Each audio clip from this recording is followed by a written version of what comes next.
Welcome, today I am with Sharp Aquos TV and I'm going to show you how you can connect to the Wi-Fi network. So at first we have to grab our remote control and click menu button. Next we have to go for the right side by using arrows. And we have to find settings and click OK on our remote control to enter for the settings. Right now let's switch to the network. Click OK. And at first we are on the network configuration. So as you can see, we can simply switch between the cable and also between the Wi-Fi. So for sure we have to go for the Wi-Fi, scroll down and click OK for the Wi-Fi configuration. Then click OK one more time for auto search.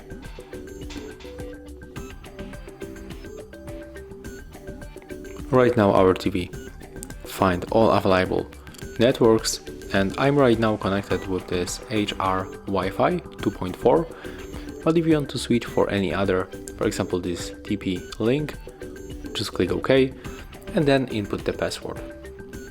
How can input the password? That's very simple. You have to use your arrows and OK. So we can go for the 1, 2, 3, 4, 5, 6, and we can use, for example, A 3 times. So to get letters, you have to go forward after the number shows. So one more time, you have to click OK to go forward, just like that. Take a look. I have to point into this sharp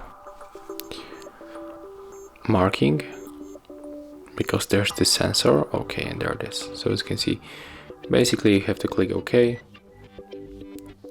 Keep tapping and the letters will pop on the screen after a number that is attached to the keyboard.